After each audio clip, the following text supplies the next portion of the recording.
അനുഭവം കൊണ്ട് ആർക്കും കേമനാകാൻ പറ്റത്തില്ല. അനുഭവം എല്ലാവർക്കും ഒരുപോലെയാണ്. അനുഭവം എല്ലാവർക്കും ഒരുപോലെയാണ്. അത് നിരന്തരം പ്രവർത്തിച്ചുകൊണ്ടിരിക്കുന്നതാണ്. അത് വളരെ വളരെ സിമ്പിളാണ്. അതിന് പ്രത്യേകിച്ച് യൂണിവേഴ്സിറ്റിയിൽ പോയി പഠിക്കേണ്ട ആവശ്യമൊന്നുമില്ല. എവിടെ ജനിച്ചാലും ജനിച്ച അവസ്ഥയ്ക്ക് സ്ഥാനം കൊടുക്കുന്നുണ്ടെങ്കിൽ തീർച്ചയായിട്ടും ജീവിതം ശോഭനമായിരിക്കും. യാതൊരു സംശയമില്ല. അതിന് പ്രത്യേകിച്ച് ഇന്ന രീതിയിലുള്ള പഠനമോ പാണ്ഡിത്യമോ ഇന്ന കുടുംബത്തിൽ ജനിക്കണമെന്നോ ഇന്ന രാജ്യത്തിൽ ജനിക്കണമെന്നൊന്നുമില്ല. ജീവൻ്റെ സ്പന്ദനമുണ്ടോ ഉണ്ടെങ്കിൽ അത് മതി. അതുമായിട്ടുള്ള ബന്ധം മതി നമുക്ക് സമർത്ഥമായിട്ട് ജീവിക്കാൻ. ഭയങ്കര രസമല്ലേ? ഇതാരാ ഒഴിവാക്കുന്നത്? എന്തിൻ്റെ പേരിലാണ് തർക്കിക്കുക, അടിവെക്കുകയും വഴക്കിടുകയും ചെയ്യുന്നത്? നമ്മൾ പുസ്തകം വായിച്ചുള്ള അറിവിൻ്റെ പേരിലാണ്. പുസ്തകത്തിൽ ഇങ്ങനെ പറയുന്നു, അവൻ്റെ അനുഭവത്തിൽ എന്ത് പറയുന്നു? പുസ്തകത്തിൽ ഇന്നത് പറയുന്നു. ആ പുസ്തകം വായിക്കണമെങ്കിൽ എന്ത് വേണം? ആദ്യം നമ്മളെ പഠിപ്പിക്കണം. ഇതിൻ്റെയൊക്കെ അർത്ഥം ഇന്നതാണ്. പക്ഷെ നമ്മുടെ അനുഭവം പഠിപ്പിച്ചതാണോ? അല്ല. അനുഭവത്തിൻ്റെ തെളിച്ചത്തിൻ്റെ അപ്പുറത്തോട്ട് നമ്മൾ പഠിച്ചതിന് തെളിച്ചം ഉണ്ടാവുമോ? ഒരിക്കലും ഇല്ല. കാരണം നമ്മുടെ ബുദ്ധിയാണത്, വെറും മെമ്മറിയാണത്. നമ്മുടെ ശരീരത്തിൻ്റെ ആന്തരിക പ്രവർത്തനങ്ങൾ നമ്മൾ എത്ര പഠിച്ചാലും അതിനേക്കാൾ അതീവമായിട്ടുള്ള പ്രവർത്തനത്തിൻ്റെ ഭാഗത്താണ് നിൽക്കുന്നത്. വളരെ സൂക്ഷ്മമായിട്ടുള്ളത്. നമ്മൾ പഠിച്ചാൽ എത്തത്തില്ല. അതിനേക്കാൾ അഡ്വാൻസ്ഡാണ് നമ്മുടെ ശരീരത്തിൻ്റെ പ്രവർത്തനം. അതുകൊണ്ടല്ലേ നമുക്ക് പഠിക്കാൻ തന്നെ സാധിക്കുന്നത്. ഒരു കാര്യം മെമ്മറൈസ് ചെയ്ത് നമ്മൾ എന്തെല്ലാം കാര്യങ്ങൾ നമുക്ക് ഈ മെമ്മറി കൊണ്ട് ചെയ്യാൻ പറ്റുന്നു. ഈ മെമ്മറി എവിടെയാണ് നിൽക്കുന്നത്? നമ്മൾ ഒരുപോലെ സൂപ്പർ ഇൻ്റലിജൻസിനകത്താണ് നമ്മളുണ്ടാക്കുന്ന മെമ്മറി നിൽക്കുന്നത്. എന്നിട്ട് നമ്മളുണ്ടാക്കിയ മെമ്മറിയെ നമ്മൾ ആശ്രയിച്ച് ഈ സൂപ്പർ ഇൻ്റലിജൻസിനെ നമ്മൾ അറിയാതെയായി. കാരണം നമ്മളിരിക്കുന്ന മെമ്മറി എന്ന് പറയുന്നത് നമ്മൾ പ്രാക്ടീസ് ചെയ്ത് ഭയങ്കര സൂപ്പറാണ്, കാര്യം കൊള്ളാം. പക്ഷേ ഈ മെമ്മറി എവിടെയാണ് ഇരിക്കുന്നത്? നമ്മുടെ മെമ്മറി ഇരിക്കുന്നത് അതിലും വലിയൊരു ഇൻ്റലിജൻസിലാണ് നമ്മുടെ ഈ മെമ്മറി തന്നെ ഫങ്ഷൻ ചെയ്യുന്നത്. ആ ഇൻ്റലിജൻസുമായിട്ട് നമുക്ക് യാതൊരു ബന്ധവുമില്ലെങ്കിൽ അത് ഭയങ്കര വലിയ പരാജയമാണ്. നമുക്ക് മെമ്മറി ഉണ്ടാകാം, മെമ്മറി കൊണ്ട് ഒരുപാട് കാര്യങ്ങൾ ചെയ്യാം, അതെല്ലാം ഓക്കെ. പക്ഷെ മെമ്മറി എവിടെയാണ് ഈ മെമ്മറി ഇരിക്കുന്നത്?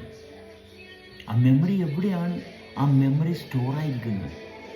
അതൊരു സൂപ്പർ ഇൻ്റലിജൻസ് അല്ലേ? നമ്മൾ ഉണ്ടാക്കിയതല്ലല്ലോ. നമ്മുടെ ഈ മെമ്മറി ഇരിക്കുന്ന ഭാഗം നമ്മൾ ഉണ്ടാക്കിയതല്ല. അപ്പം നമ്മുടെ മെമ്മറിയേക്കാൾ അഡ്വാൻസ്ഡ് ആയിട്ടുള്ള സിസ്റ്റത്തിലാണ് നമ്മുടെ മെമ്മറി ഇരിക്കുന്നത്. അപ്പം നമ്മളുടെ അറിവിനേക്കാൾ കേമമായിട്ടുള്ള ഒരു ഭാഗത്താണ് നമ്മുടെ അറിവിരിക്കുന്നത്. ആ വിവേകബോധമുണ്ടെങ്കിൽ അവിടെ നമുക്ക് ഒരിക്കലും കോംപ്ലിക്കേഷൻസ് ഉണ്ടാകില്ല. എൻ്റെ അറിവാണ് അൾട്ടിമേറ്റ്, ഞാൻ ഉണ്ടാക്കിയെടുത്താണെന്നുള്ള ധാരണയാണ് നമ്മുടെ ഏറ്റവും വലിയ പരാജയം. അത്രയേ ഉള്ളൂ. അതിൻ്റെ പുസ്തകം വായിച്ചുകൊണ്ടൊന്നും ആർക്കും ഒരു കുഴപ്പമില്ല. പുസ്തകം വായിച്ച അറിവുകൊണ്ട് ഒരു കുഴപ്പമില്ല. പക്ഷേ ഈ അറിവാണ് അൾട്ടിമേറ്റ് ആയിട്ടുള്ള അറിവെന്നുള്ള ധാരണ വരുമ്പോഴാണ് നമുക്ക് അപകടം വരുന്നത്. ഞാൻ നിന്നേക്കാൾ കേമനാണ് എന്നുള്ള തോന്നൽ വരുമ്പോഴത്തേക്കും നമ്മൾ രോഗിയായി കഴിഞ്ഞു. അതിനേക്കാൾ വലിയ രോഗമില്ല. നിന്നേക്കാൾ കേമനാണ് ഞാനെന്നുള്ള തോന്നൽ വരുമ്പോൾ നമ്മൾ ഏറ്റവും വലിയ രോഗിയായി. അതിനേക്കാൾ വലിയ രോഗമില്ല. വേറെ പ്രശ്നങ്ങളൊന്നുമില്ല. ജീവിതത്തിൽ ദുരന്തം എന്ന് പറയുന്നത് അവിടെയാണ് ആരംഭിച്ചത്. ഞാൻ നിന്നിൽ നിന്ന് വ്യത്യസ്തനാണ്. അവിടെ തുടങ്ങി പ്രശ്നങ്ങൾ. ഞാനും നീയും ഒന്നാണ്, നമ്മളെല്ലാം ഒന്നാണ്, ഈ പ്രപഞ്ചത്തിൻ്റെ ഭാഗമാണ്, പ്രപഞ്ചമാണ് നമ്മളെ ചലിപ്പിക്കുന്നത്. ആ ചലനത്തെ സൂക്ഷ്മമായിട്ടുള്ള അനുഭവത്തിലേ അറിയാൻ സാധിക്കത്തുള്ളൂ. അതുകൊണ്ടാണ് നമുക്ക് വിനയം വേണം, വൃത്തി വേണം, ബഹുമാനിക്കണം സർവ്വതിനെയും. ഒന്നിനെ മാത്രമല്ല, ജീവനുള്ള മനുഷ്യരെ മാത്രമല്ല, സ്വന്തത്തിൽപ്പെട്ട വീട്ടുകാരെ മാത്രമല്ല, എല്ലാ മനുഷ്യരെയും. അപരിചിതൻ നമുക്കുണ്ടാകരുത്. ആരാണ് അപരിചിതൻ? എങ്ങനെ അപരിചിത്വം ഉണ്ടായി? ഒരു മനുഷ്യനെ കണ്ടിട്ട് ഇയാളെ സംശയത്തോടുകൂടി നോക്കുന്നുണ്ടെങ്കിൽ അത് ഭയങ്കര വലിയ അപകടമല്ലേ? നമ്മളെപ്പോലെ തന്നെയുള്ള ഒരു മനുഷ്യനെ ഭയപ്പെടുക, ഉത്കണ്ഠയോടുകൂടി കാണുക, സംശയത്തോട് വീക്ഷിക്കുക, അതൊരു ഭയങ്കര വലിയൊരു പ്രശ്നമാണ്.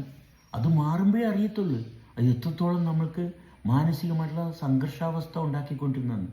അത് മറ്റൊരു മനുഷ്യനെ സംശയിക്കുക എന്ന് പറയുന്നത് തീവ്രമായിട്ടുള്ള പ്രശ്നമാണ്. അതും അല്പനേരമല്ല, ജീവിതത്തിൻ്റെ ഒടുനീളം പോയിക്കൊണ്ടിരിക്കുകയാണ്. ഒരു മനുഷ്യനെ ഭയപ്പെടുക, ഒരു മനുഷ്യനെ എതിർക്കാൻ ഉള്ള പ്രേരണ വരിക, ഇത് ചെറിയ രോഗമല്ല. മനസ്സിലായി? ക്യാൻസർ ഇതൊക്കെ നിസ്സാര രോഗമാണ്. പക്ഷെ ഒരു മനുഷ്യനെ ഭയപ്പെടുക എന്ന് പറയുന്നത്, ഒരു മനുഷ്യനെ അപരിചിതനായിട്ട് കാണുക എന്ന് പറയുന്നത് അസാധ്യമായിട്ടുള്ള ഭയങ്കര മാരകമായിട്ടുള്ള ഒരു രോഗമാണ്. നമുക്ക് ആദ്യം വേണ്ടത് ആ ഭാഗത്തുനിന്ന് മാറുകയാണ്. ബാക്കി കാര്യങ്ങളെല്ലാം ശേഷം നടന്നോളൂ. മനസ്സിലായി? മറ്റൊരു മനുഷ്യനെ അപരിചിതനായിട്ട് കാണുന്ന ഭാഗത്തുനിന്ന് മാറാൻ സാധിച്ചാൽ നമ്മുടെ ശരീരത്തിൻ്റെ ആന്തരിക വ്യവസ്ഥയുടെ സർവ്വഭാഗവും നമ്മുടെ ശ്രദ്ധയിൽ ഉണരാൻ തുടങ്ങും. നമുക്ക് പറ്റാത്തത് എന്തുകൊണ്ടാണ്? മറ്റൊരാളെ അപരിചിതനായിട്ട് കാണുന്നതുകൊണ്ടാണ്.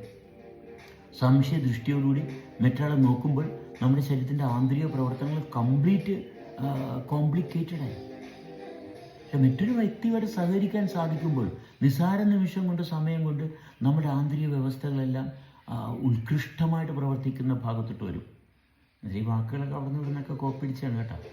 എൻ്റെയൊക്കെ അർത്ഥം കറക്റ്റാണെന്ന് നിങ്ങൾ നോക്കിയാൽ മതി. ഞാൻ പറഞ്ഞു.